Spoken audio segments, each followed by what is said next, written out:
Hola, ¿qué tal? ¿Cómo están? Buen lunes para todos. Comenzamos un nuevo ARG 2023 con historias para compartir con ustedes. Estos son los informes especiales de esta jornada de lunes. He vivido Mario Pasic y todo su camino ligado a la actuación. Además, en Herederos hablamos con Florencia, la hija del Tata Brown. Y por último, en Laburantes te contamos la historia de Roberto, un vidriero desde los 14 años. Es hijo de un comerciante de Once que dejó las telas por las tablas. Hoy en este nuevo capítulo de He Vivido te vamos a contar la historia de Mario Pasic y sus más de 45 años de carrera en la actuación.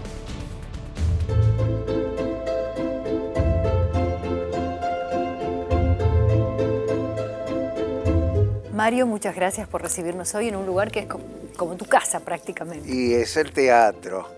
A veces uno ha establecido una relación con estos ámbitos.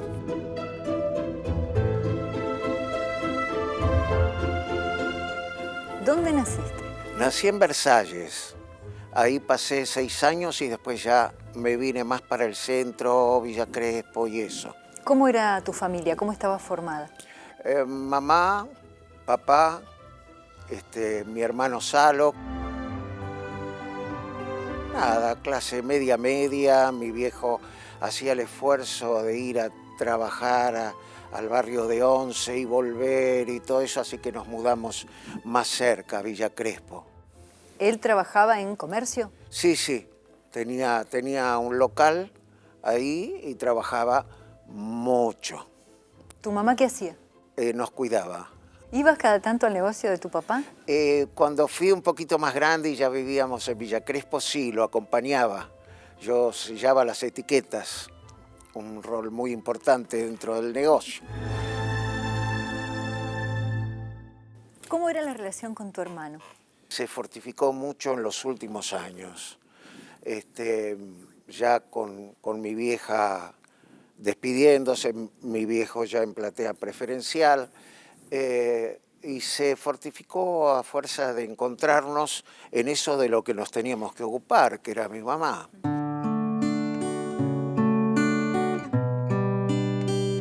¿Tu adolescencia cómo fue? En el colegio sufrí mucho, ¿Por qué? porque no me gustaba, no quería estudiar. 15, 16 años yo ya, no firmemente puesto en mi cabeza, pero me daba cuenta que mi cuerpo me pedía otra cosa. Yo ya empecé a involucrarme con teatro a esa edad y me di cuenta que por ahí lo quería intentar. ¿Y cómo te acercás al teatro? ¿Cómo llegás? ¿O cómo el teatro llega a vos? En el club, yo iba al club Hebraica, un cartelito, fui, yo grupalmente era como un poco tímido, un poco quedado, descubrí y descubrieron que arriba del escenario me transformaba. Yo tengo un registro absolutamente firme de lo que me pasó en la primera obra que hice. Algo me dijo dentro del cuerpo, me siento bárbaro. Y digo que prácticamente no me abandonó nunca. ¿Tu mamá, tu papá te fueron a ver tu hermano en esa Sí. primera o segunda obra? Sí, claro. ¿Y qué decían? Qué bien. Sí, estaban como muy orgullosos. Después cuando hablé de ser actor y todo eso, ya hubo un poco de, pero lo pensaste bien, la famosa frase de llega uno entre 1000 y yo respondiendo me oigo, bueno, yo voy a intentar ser ese que llegó, que pudo transitar. Yo hice cosas muy arriesgadas para esos momentos, riesgo escénico, un desnudo donde me fueron a ver y mi vieja y mi viejo no me hicieron ningún comentario cuando terminó la obra, porque les gustó la comedia. Ay, yo sentí como un cachetazo. ¿Quién te dijo eso? Mi vieja. ¿Tu vida personal por dónde andaba entonces? Bueno, movidita, ¿Eras sí. enamoradizo? Sí, se ve que sí. Siempre necesité la presencia femenina. Qué sé yo tengo 3 convivencias antes de la que tengo ahora. De todos los que hubo, los grandes amores, el de Marta, por ejemplo, ya que fue con quien tuviste a tus hijos. Sí. ¿Cómo la conociste a Marta? Trabajando. Con ella fueron algo así como 18 años de convivencia y un premio maravilloso que se llaman Manuel y Nicolás. ¿Cómo fue la llegada de los hijos? Maravillosa. Tengo recuerdos, bueno, de muy chiquitos con una diferencia notable. Manuel se dormía antes que yo termine de contar el cuento que inventaba, y aún él dormido yo me quedaba contando el cuento para ver cómo terminaba. Diferente a Nicolás, que le contaba el cuento y yo sentía que desde ahí, desde ese lugarcito, me decía otro. Nada, he tratado de ser lo más compañero que pude, lo más protector que pude. ¿Tu próxima relación, tu próximo amor comprometido, con quién fue? No, ¿con quién es? Con Nana Bilski, que es mi mujer. Oficialmente quiero decir que nos hemos casado hace un par de años, un poquito más, antes de la pandemia. ¿Cómo la conociste a ella? Ella es astróloga, yo iba a consultarla como astróloga. Son amores que nacieron de otra edad y otro proceso. Muy contento y muy feliz con esta última relación.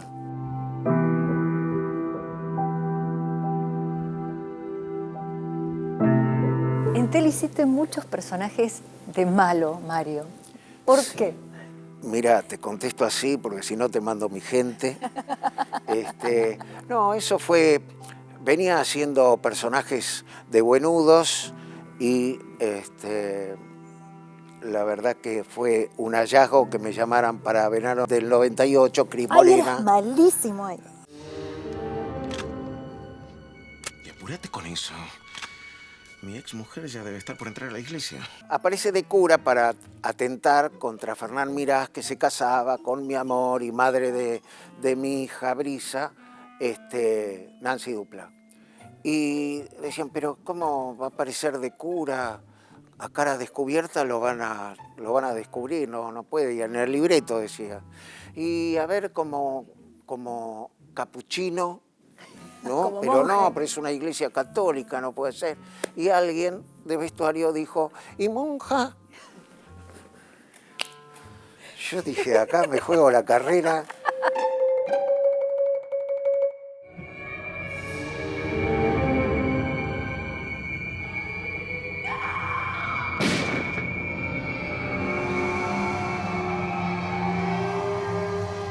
Y ahí aparecí de monja, pero con un bonus track, que cuando fui a buscar el vestuario, decía dentro Luisa Culioc. ¡No! O sea que fui el extraño damo durante horas. Fue muy gracioso. En 100 días para enamorarse también, tu personaje fue bastante particular. La propuesta era que el tipo empezaba a tener Alzheimer. La inteligencia de la producción, de los escritores, de poner a mi compañera de vida, que era Marita Ballesteros, impotente, no queriendo, estaba harta, no podía contener la situación como le debe pasar al 90% de la gente que acompaña ese proceso. Vamos, papá, ¿A dónde? al salón de actos, donde está Beatriz. ¿Qué Beatriz?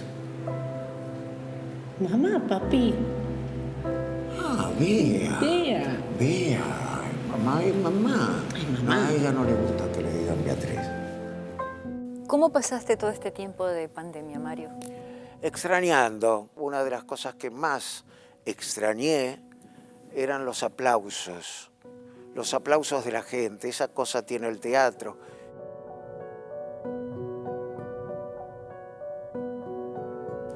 Mario, ¿cómo crees que has vivido tu vida? Yo me encuentro con aquel chico que sentía cosas a los 13, 14 años con respecto al escenario, te estoy hablando, ¿no? A la profesión. Me siento muy en paz porque lo respeté mucho, lo dejé crecer, lo dejé arriesgarse. Seguí soñando, le diría a aquel chico, y aquel chico me diría, bien, lo hicimos bien. Muchas gracias por esta hermosa charla que tuvimos hoy. No, gracias a vos, de verdad. Muchas gracias.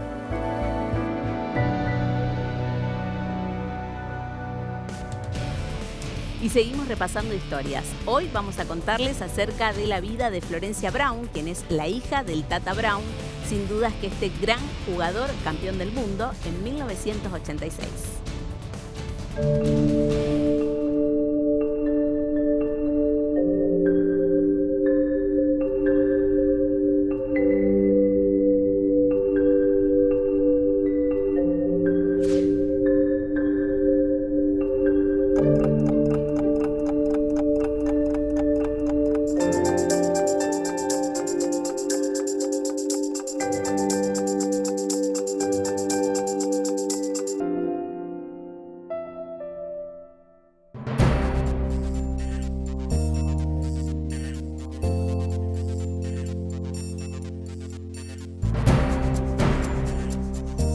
¿Quién es hoy Florencia Brown? Estoy en un proyecto musical de multimedia dentro de los ritmos latinoamericanos.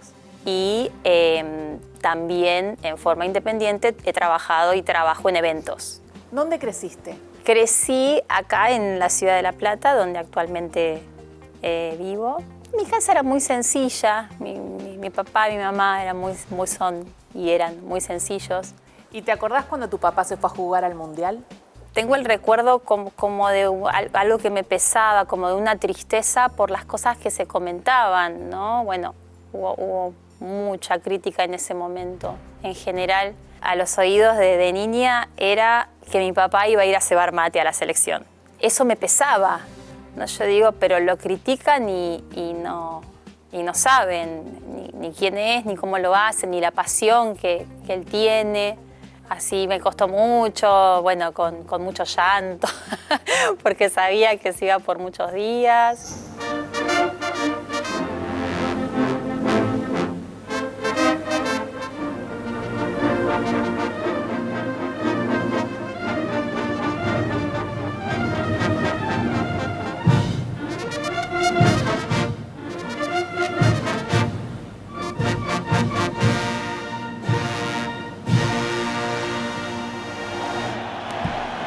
La final fue tremendo. Fue en casa, con mis abuelos, con mi tío, hermano de mi mamá, mi hermano y yo. Y sí me acuerdo que en el momento en que papá hace el gol, en la final, todos empezamos a festejar, creyendo que había sido Diego, hasta que mi hermano empieza a gritar, es papá, ¿no? Entonces mi tío, mis abuelos, no, sí, es papá, porque vemos la repetición y lo vemos festejar otra vez, todo el mundo ya, no, súper emocionados. 6 jugadores, viene el centro, Batista, ¡gol! ¡El Tata! ¡Grande Tata, gol! Lo empujo a Diego, voy, hago 2 pasos, cabeceo, meto el frentazo hacia abajo. Cuando apoyo los 2 pies en la cancha, salgo corriendo para atrás festejando el gol. En el momento que se lesionó el hombro, recuerdo muy bien que yo en realidad me angustio porque lo veo lastimado, porque lo veo que quiere seguir pese a eso. Y él le dice al médico, ni se le ocurra sacarme porque lo mato. Entonces yo lo había hecho, había agarrado la camiseta, la había mordido, ¿me entendés? Había calzado el dedito ahí y así terminé jugando. ¿Cómo haces para salir en una final del mundo? Entonces él dio todo eso, ¿no? Por eso te digo, yo lo veía como una locura, que fue un hombro que le costó toda la vida. Toda la vida fue esa lesión, la sintió toda la vida después.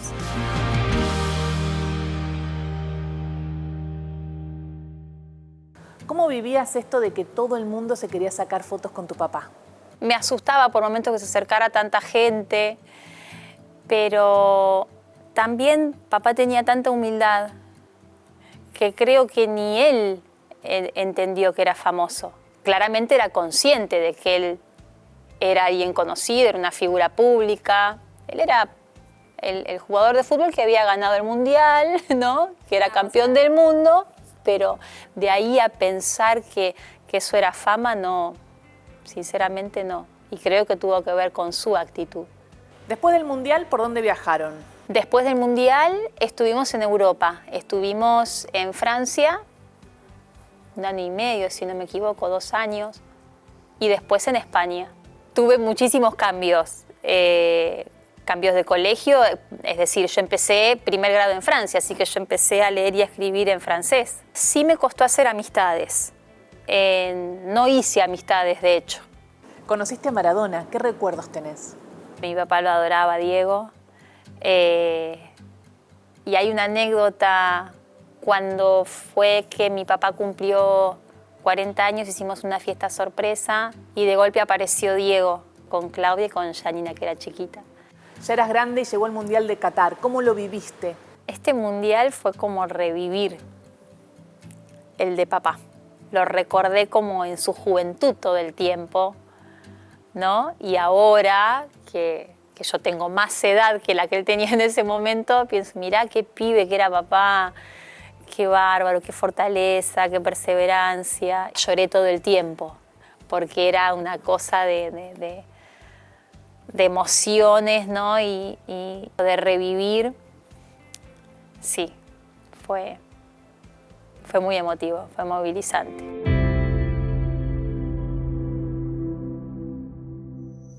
¿Cuándo te enteraste de la enfermedad que atravesó tu papá? El año anterior a su partida, ¿no? Falleció en el 2019, en el 2018 empezó a empeorar la situación. Fue Alzheimer.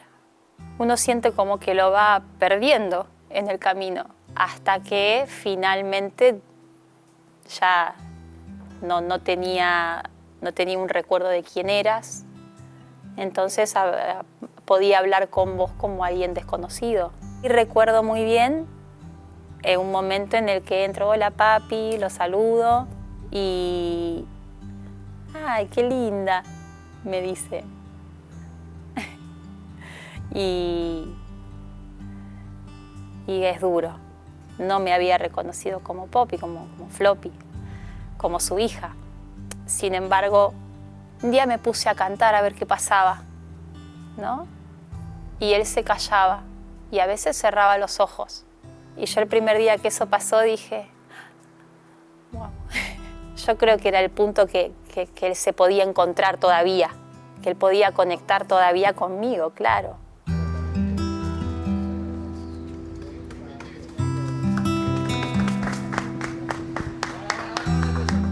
Sin dudas fue, te diría, el peor día de mi vida, el día en que papá parte, ¿no? Fueron unas horas que estuvimos desde las 8 de la mañana, creo que hasta las 2 de la tarde, y era impresionante la gente que había.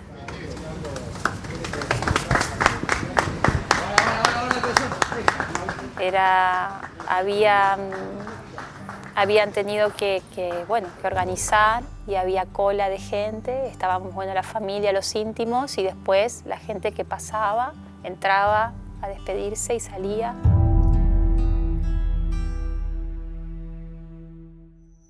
¿Y cuándo te diste cuenta lo que significaba ser hija del Tata Brown? Claramente cuando él pasa a otro plano. Por alguna razón me han llegado mensajes de chicos adolescentes que han buscado y han leído acerca de papá por cómo le han hablado sus padres o sus abuelos del Tata. Ahí yo me di cuenta quién había sido el Tata. Es un ejemplo. Ese es mi campeón, ¿no? de mi mundo. Siempre fue el mismo. Lo extraño muchísimo. Pero igual lo siento cerca.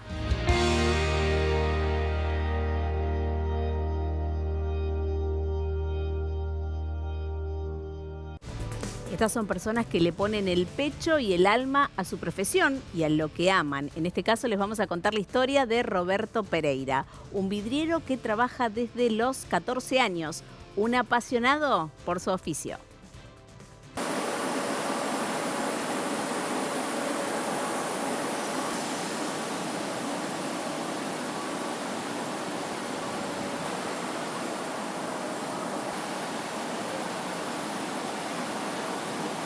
Soy vidriero artesano, soy oficial de copa fina y lo hago hace 24 años.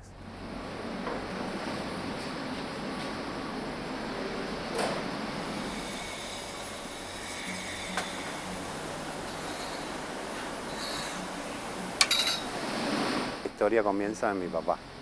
Mi papá entró acá a los 14 años y se jubiló. Él trabajó 36 años acá. Y yo de chiquito venía con él a mirar, lo acompañaba a veces y me gustó. ¿Te acordás qué sentiste aquel día que empezaste a trabajar a los 14 años?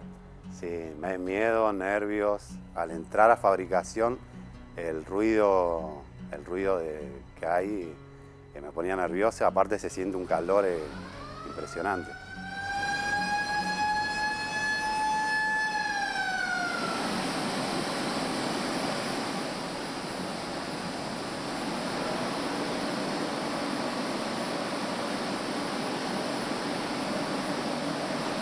Roberto, ¿cómo empieza tu día? ¿Cómo es tu jornada de trabajo, digamos?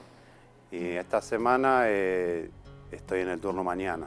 Me levanto 4:30, desayuno, y después 5:15 más o menos salgo para la fábrica. Llego, me cambio, pongo la lata la lata le decimos nosotros, es una tetera para preparar mate cocido.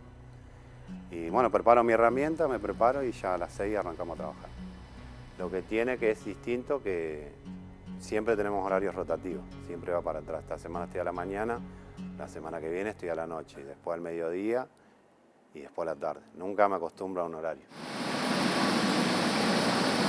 Cuando te acostumbras ya tenés que cambiar de vuelta. Pero bueno, el laburante es así, hay que soportar. Sacrificio. Sí, sacrificio.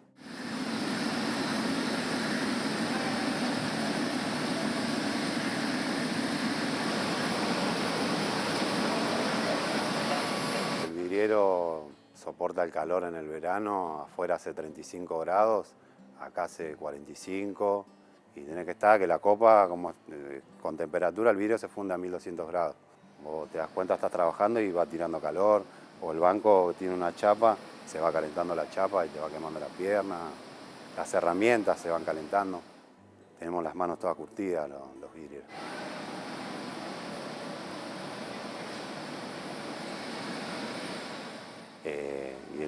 La diferencia es que es artesanal. Nosotros hay factores que la máquina no lo puede hacer. Por ahí la máquina te hace muchas más piezas, pero el vidriero artesano le da detalles que la máquina no. ¿Qué es lo que más te gusta de tu trabajo? Cuando estoy haciendo la pierna.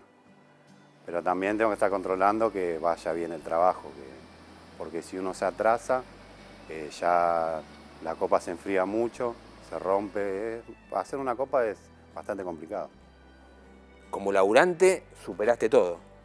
Sí, acá en la fábrica hubo épocas buenas y épocas muy malas. En una época hemos venido a trabajar por el sándwich acá.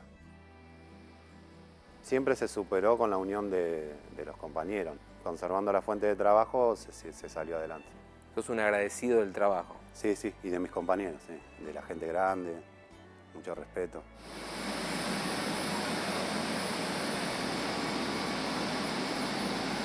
¿Qué cosas te dio este trabajo? Mi familia, que no le falte nada a mi familia en la mesa, y mandar a mi hija a una escuela. Y bueno, está estudiando mi hija ahora, en una escuela técnica, recién está estudiando química. Le va bien. Le hago ver mucho que el esfuerzo que hace el papá, ¿no? Y la mamá también, porque la familia es en conjunto.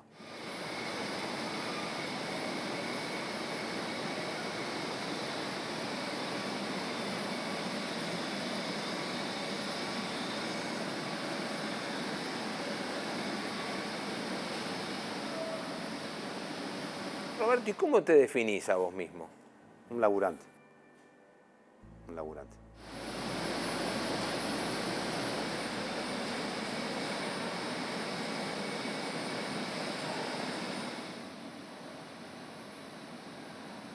Muchos de los días Roberto está expuesto a unos 50 grados de calor, pero nada hace que cambie su amor y la pasión que tiene por este trabajo que ejerce desde los 14 años. Nosotros llegamos al final de ARG 2023. Gracias a ustedes, como siempre, por estar del otro lado. Nos reencontramos mañana con muchas más historias para seguir compartiendo con ustedes. Chau, chau. Hasta luego.